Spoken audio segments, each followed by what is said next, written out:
आपण पाहणार आहोत तिखट शेंगदाणे किंवा उपासाचे कुरकुरीत आणि चटपटीत शेंगदाणे. बनवणे सोपे आहे. मधल्या वेळेत भूक लागल्यावर किंवा चहासोबत हे एक उत्तम स्नॅक आहे. चला तर मग रेसिपी सुरू करूया.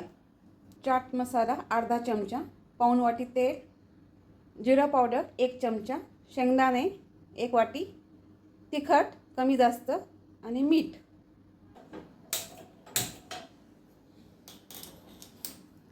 गॅस आपण लायटरनी चालू केला आहे. गॅसवरती आपण कढई ठेवली आहे.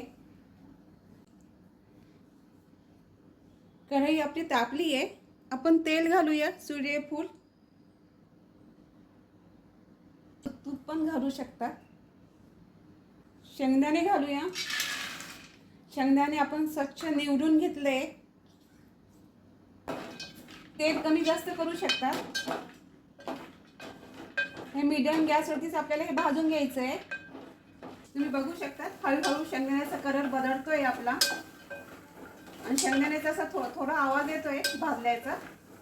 शेंगदाण्यामध्ये व्हिटॅमिन ई तसेच झिंक असते. वजन करण्यास मदत होऊ शकते. सुरेख आला आहे. जास्त वेळ लागत नाही बिलकुल. सुरकत्या कमी होतात शेंगदाणे खाल्ल्याने आणि केसांची वाढ चांगली होते. थोडासा लालसर कलर आला आहे रंग शेंगदाण्याला. शेंगदाण्यामुळे चमकदार ठेवण्यास आणि सुरकत्या रोखण्यास मदत करतात. पोषक घटक केसांच्या वाढीसाठी पूरक ठरतात. अशा वेळी थकवा जाणवल्यास मूठभर शेंगदाणे खाणे खूप फायदेशीर ठरते. छान भाजणं होत आले. आतापर्यंत आपले फक्त 5 मिनिटं झाले. शक्यतो हलवतच राहायचे शेंगदाण्याला, म्हणजे एका ठिकाणी शेंगदाण्याला चिटकणार पण नाही आणि असं जळणार पण नाही शेंगदाणे आपले. मस्त रंग सुरेख आलाय. आणि आता आपण गॅस बंद करूया. गॅस चालू असताना आपण तिखट मीठ असं घातलं ना तर मग जळण्याची शक्यता आहे.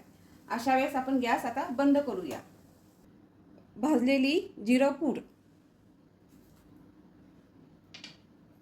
मिरची पावडर 2 चमचे, कमी जास्त तिखट करू शकतात.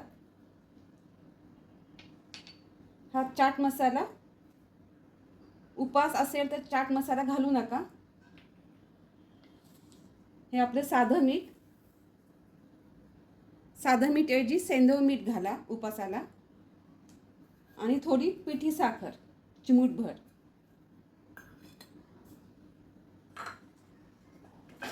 हे सगळं व्यवस्थित करूया. म्हणजे शेंगदाण्याला हे सगळं सर्व जिन्नस एकत्र करूया. जसे जसे आपले शेंगदाणे थंड होतील तसे आपले शेंगदाणे कुरकुरीत लागतील आणि खायला खूप छान लागतात. हे कधी हे मधल्या वेळेत किंवा मग कधी पण आपण हे बाहेर कुठे जायचं असं पिकनिकला एका टिफिनमध्ये घेऊन जाऊ शकतो. खायला खूप चांगले लागतात, चटपटीत असे मस्त. चाट मसाल्याऐवजी तुम्ही आमचूर पावडर घातलं तरी चालेल किंवा मग लिंबू सत्व पावडर थोडीशी. चव छान लागते, भन्नाट. तिखट मुलांना द्यायचे असेल तर तिखट कमी घाला. आता आपण एका डिशमध्ये हे काढून घेऊया.